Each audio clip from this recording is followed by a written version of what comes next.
The David Pakman Show at davidpakman.com. 2011 was the biggest year ever, Lewis, for the David Pakman Show, and I want to ask for your support in making 2012 the next best year ever, which will make 2011 only the second best year ever. I don't think that's an outrageous request.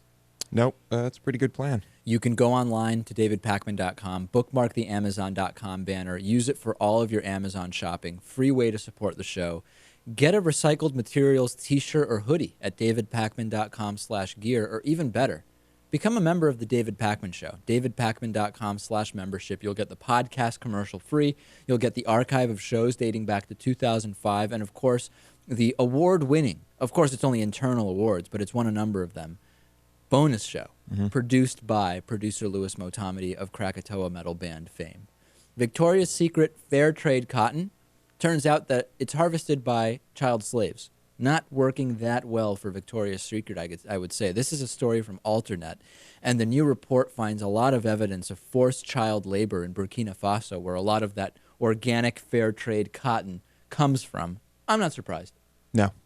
The company can't ignore, Victoria's Secret obviously can't ignore the demand for sustainable products. So they began using fair trade organic cotton. And they have all these incredible commercials with mostly naked women saying, hey, patronize Victoria's Secret, fair trade, organic cotton. 20% of it comes from Burkina Faso. Sounds great. Sounds comforting. Except that a new expose published by Bloomberg reports that cotton at the farm in Burkina Faso, where it's sourced, comes from children who are not only forced to work long hours, but they're beaten if they don't perform up to par. Victoria's Secret saying, hey, we didn't see the report. And when you actually look at the details of the report, it's quite shocking.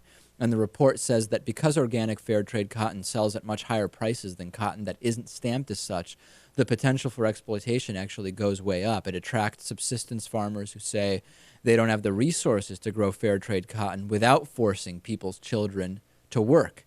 And the expose actually follows a number of individual children, including a 13-year-old named Clarice, who is the focus of the story, who lives with her cousin, and the farmer beats her. She eats once a day at the most. She has no access to education, which, by the way, is legally mandated in Burkina Faso. She's supposed to have legally access to education. And this really made me think, is the entire fair trade cotton movement just a sham that opens itself up to vulnerability from companies that want to appear to support sustainability and workers' rights, but don't really? I have had that feeling for a while.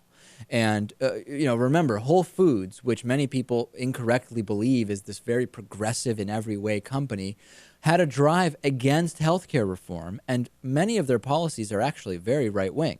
But people say, oh, Whole Foods, that sounds good. In the same way that many people hear organic fair trade cotton, Victoria's Secret, sounds great. Well, a lot of that cotton's being sourced from places where kids are being forced to work. Mm-hmm.